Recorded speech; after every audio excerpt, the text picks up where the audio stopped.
The story of Salem begins not with a scream, but with the biting cold of a New England winter. The year is 1692. Salem Village is a small, anxious outpost carved out of a vast and forbidding wilderness. To the Puritan settlers who call it home, this is a world defined by a stark, unforgiving faith. Life is a constant struggle between God's grace and the devil's temptations. They see Satan not as a metaphor, but as a real, active presence in their lives.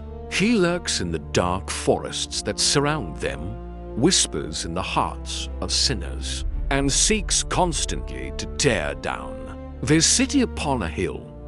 This pervasive, low-grade fear is the tinder waiting for a spark. That spark ignites in the most unlikely of places, the home of the village minister, the Reverend Samuel Parris, his 9-year-old daughter, Betty, and her 11-year-old cousin, Abigail Williams, begin to exhibit symptoms that defy all explanation.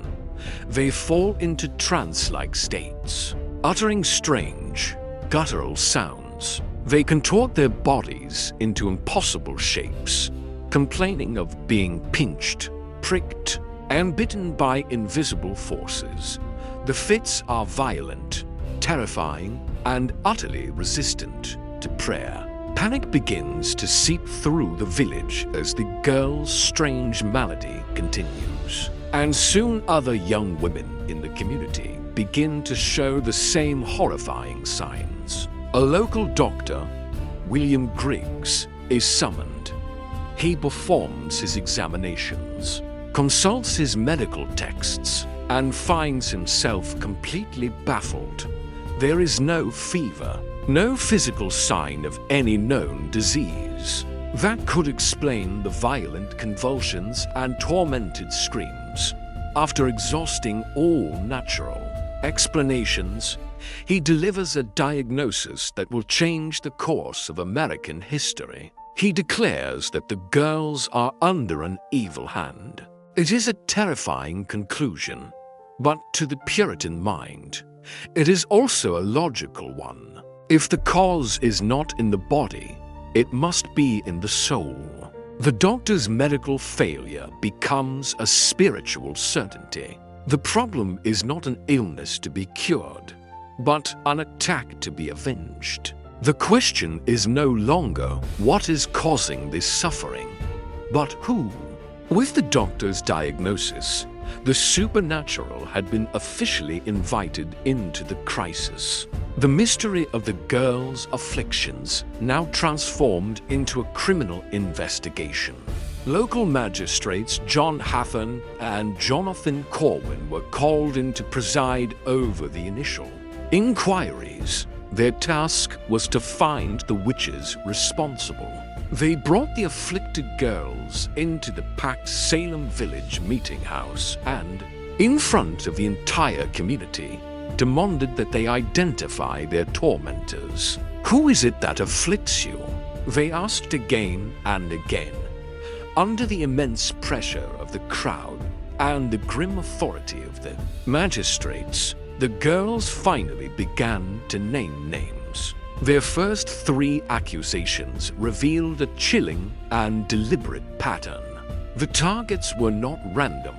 They were the most vulnerable, powerless women in the village. The perfect scapegoats. First was Sarah Good, a destitute, pipe-smoking beggar known for quarreling with her neighbors and muttering under her breath as she was turned away from their doors. Next was Sarah Osborne, an elderly and bedridden woman who had drawn the community as scorn for her legal disputes over her late husband's property and for living openly with an indentured servant. And finally, there was Tituba, the Reverend Parris's own slave. As a woman from the Caribbean, likely of Arawak or African descent, she was the ultimate outsider. a figure whose non-Puritan background made her an object of deep suspicion and fascination. These three women, the beggar, the recluse, and the slave, had no husbands, no money, and no social standing to defend them. They were the lowest branches on the social tree and the easiest to cut down. During the initial examinations, both Sarah Good and Sarah Osborne fiercely maintained their innocence. But the true turning point came during the intense, multi-day interrogation of Tituba. We can only imagine the terror she felt, alone, enslaved, and facing powerful men who were convinced of her guilt. She initially denied everything, but after days of relentless questioning, she made a calculated choice to save her own life by giving the magistrates exactly the story they wanted to hear. She confessed, and her confession was a masterpiece of desperate invention. She spoke of a tall man from Boston, a black man, who tempted her with a fine book. She described riding on a broomstick alongside Good and Osborne. She told of a black dog, a red cat, and a strange yellow bird that served as her familiars. It was a wild, terrifying narrative that confirmed the magistrates' deepest fears. But she did more than confess. When they asked if other witches were working with her, she said yes, that she had seen other names in the devil's book. With that single statement, Tituba transformed a small investigation into a full-blown conspiracy. She had saved herself by validating the panic. Now, the hunt was on for the rest of the devil's coven. With Tituba's confession, the floodgates of paranoia were thrown open, transforming Salem's vague fears into a tangible narrative of a satanic conspiracy. To handle the escalating crisis, the colonial government intervened, establishing a special court of Oyer and Terminer, a court to hear and determine in June of 1692. This was a momentous step. No longer a local inquiry handled by village magistrates, this was now an official, state-sanctioned witch hunt with the full authority of the Massachusetts Bay Colony behind it.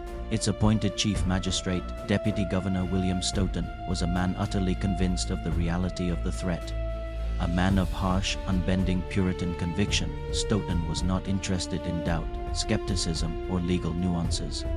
He saw his work as a holy mission to purify the colony, and he brought the full, terrifying weight of the law to bear on the accused.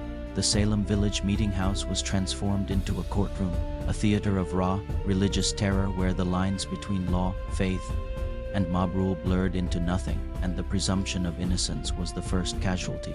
The stars of this horrifying theater were the afflicted girls. Their circle had expanded from the original to a dozen or more, a troop of young women and girls who now held the power of life and death in their hands. Their courtroom performances were riveting and terrifying. As a suspect was brought to the stand, the girls would cry out in agony, their bodies convulsing on the floor as if being shocked by an unseen current. They would scream that they were being pinched, bitten, and choked by the invisible specter of the person on trial. Their eyes would roll back in their heads, and they would point to empty corners of the room, describing the apparitions that only they could see. When the accused looked at them, they would fall into fits. When the accused was forced to touch them, their fits would often dramatically cease, a supposed proof that the witch had reabsorbed their evil spirit. It was a horrifying, compelling feedback loop of hysteria. The girls' accusations validated the court's mission, and the court's authority legitimized the girls' power, creating an unstoppable engine of persecution. This drama was only possible because the court made a fateful legal decision. It chose to accept spectral evidence as a basis for conviction. This was the core legal mechanism that drove the entire tragedy. Spectral evidence was the testimony from the afflicted girls that they had been harmed by the apparition or specter of the accused, even while the accused's physical body was verifiably elsewhere. In the rigid Puritan belief system, the devil could not take the form of an innocent person to torment another. Therefore, if Abigail Williams claimed that Sarah Good's specter was pinching her, the court accepted it as de facto proof that Sarah Good had made a pact with the devil to do his bidding. It was a catastrophic legal standard because it was utterly unfalsifiable. How could an accused person prove what an invisible spirit, which only their accuser could see, was or was not doing? The burden of proof was completely inverted. You were not innocent until proven guilty. You were guilty because you had been accused by a ghost, and you now faced the impossible task of proving your own innocence against a phantom that existed only in the minds of your accusers. The court was not just hearing testimony. It was validating hallucinations. The first victim of this fatal logic was Bridget Bishop, an older woman who had been accused of witchcraft years before and owned a tavern on the road to Salem town. She was an outsider with a reputation for wearing a flamboyant red bodice and having a sharp tongue, which made her a prime target. During her trial, the afflicted girls put on their most dramatic performance yet, and old gossip was rehashed as evidence of witchcraft. Bishop fiercely maintained her innocence, stating from the stand, "I am as innocent as the child unborn," but her defense was useless against the tide of spectral testimony. On June 10, 1692, she was taken to Gallows Hill and publicly hanged. Her death sent a chilling message to the entire colony. The court was real, its power was absolute, and it was willing to kill based on the visions of children. This created a horrifying paradox that would define the rest of the trials. The court, in its Puritan logic, believed a confessing witch, by cooperating with God's law, could be saved and redeemed. An unrepentant witch, however, must be purged from the community. This led to a terrible choice for the accused: maintain your innocence and be hanged, or confess to the monstrous crime of witchcraft, name other witches, and be spared. Facing the hangman's noose, dozens chose to lie to save their lives, their false testimonies feeding the hysteria, proving the conspiracy was real, and providing the court with a fresh list of victims. The system began to feed on itself, a serpent devouring its own tail as accusations spiraled outward, consuming more and more respectable members of the community, turning Salem into a crucible of lies and death. By the late summer of 1692, the Salem witch hunt had devolved into a fever of fanaticism, consuming reason and decency. The trials had taken on a grim, unstoppable momentum.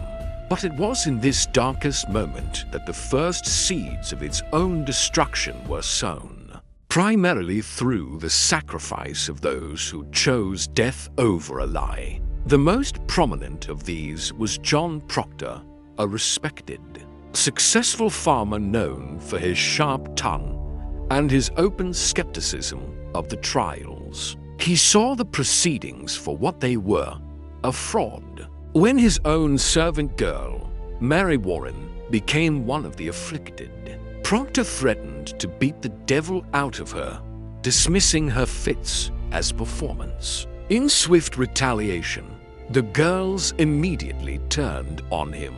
They accused Proctor and his pregnant wife, Elizabeth, of witchcraft from his prison cell. Proctor wrote a desperate, eloquent letter to the clergy of Boston, begging them to move the trials to a more rational court, and describing the tortures being used to extract false confessions. His pleas were ignored.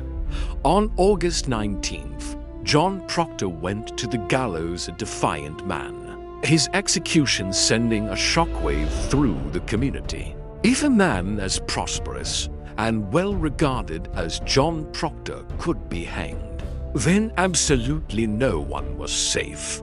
The ultimate symbol of defiance, however, was an 81-year-old farmer named Giles Corey, a stubborn and often litigious man. Corey had seen what happened to Proctor and knew the court was corrupt. He understood that if he stood trial and was found guilty, his property and land would be forfeited to the state, leaving his family with nothing. So, he devised a plan of grim passive resistance. He refused to enter a plea of guilty or not. Guilty, under English law, without a plea, the trial could not legally proceed. To force his cooperation, The court resorted to a barbaric medieval torture known as peine forte et dure. Pressing, Corey was stripped naked in a field. A wooden board was placed on his chest, and heavy stones were piled on top, one by one, to crush him into submission. For 2 agonizing days, he endured the agony. When Sheriff Corwin demanded his plea, Corey's only reply was to rasp, "More weight." He was crushed to death without ever entering a plea. His horrific, final act of defiance, preserving his farm for his sons and exposing the courts. Utter brutality, Corey's horrifying death became a turning point. It exposed the brutal lengths the court would go to, shaking the conscience of many. At the same time, the afflicted girls, drunk on their own power, made a fatal mistake. They began to fly too high. Their accusations grew wilder and more ambitious. They started accusing the better sort of people. They named wealthy merchants from Boston, respected ministers from neighboring towns, and even the formidable wife of a prominent Boston clergyman, a woman known for her piety. The final straw came when an accusation was reportedly leveled against Lady Mary Phipps, the wife of the Massachusetts governor himself. As long as the victims were outcasts, widows, and farmers, the ruling elite had allowed the madness to continue. But once the accusing fingers began to point at their own class, at their own wives, the powerful men of the colony decided that enough was enough. The intellectual tide also began to turn. Influential Boston ministers like Increase Mather, who had initially supported the trials, began to publicly preach against the use of spectral evidence. In his famous text, Cases of Conscience Concerning Evil Spirits, he argued that it was better that 10 suspected witches should escape than that one innocent person should be condemned. Armed with this new clerical opposition and motivated by the direct threat to his own family, Governor William Phipps acted decisively. In October 1692, he officially dissolved the court of Oyer and Terminer, bringing the reign of terror to an abrupt end. The dissolution of the court did not end the nightmare. It only ended the executions. The prisons were still filled with dozens of accused individuals, left to languish in the freezing, disease-ridden jails. It would take months for the slow machinery of the colonial government to release them. Some, having lost everything, would die in captivity even after being exonerated. In the quiet that followed, the community of Salem awoke as if from a fevered dream, forced to confront the horrifying reality of what they had done. In their quest to purge a phantom evil, they had become a real one, systematically murdering 20 of their own innocent neighbors. The shame was immense, a stain that would never wash away. In the years that followed, the community began a slow and painful process of public atonement. In 1697, Judge Samuel Parris, one of the key magistrates of the court, stood silently before his congregation in Boston while his minister read aloud his public confession. Parris took the blame and shame of the trials upon himself, asking for forgiveness from both God and the people for his grievous errors in judgment. Then, in 1706, Ann Putnam Jr., who had been one of the most prolific and powerful of the afflicted girls, stood before her own church. Her apology was read aloud, a stunning recantation in which she claimed she was deluded by Satan into accusing innocent people. These acts were not enough to undo the damage, but they represented a community grappling with a profound sense of guilt, attempting to reckon with the dead. Historians have since tried to answer the enduring question, why did this happen? There is no single answer. The crisis was a perfect storm of social pathologies. There was a backdrop of genuine fear from ongoing frontier wars. There were bitter property disputes and factionalism between Salem Village and the more prosperous Salem town. There was a rigid, superstitious Puritan worldview that saw the devil behind every misfortune.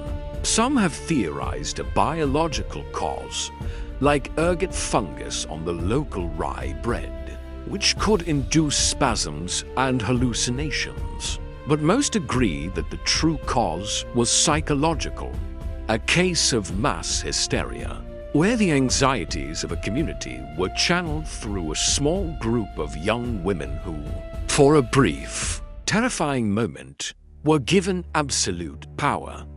In the end, the true devil in Salem was never a supernatural being with a black book. It was the darkness within human nature itself, our capacity for fear, our need for certainty, our willingness to persecute those we deem other. The Salem Witch Trials became a permanent and powerful allegory in the American story, a dark mirror held up during any future moment of mass hysteria and unjust persecution.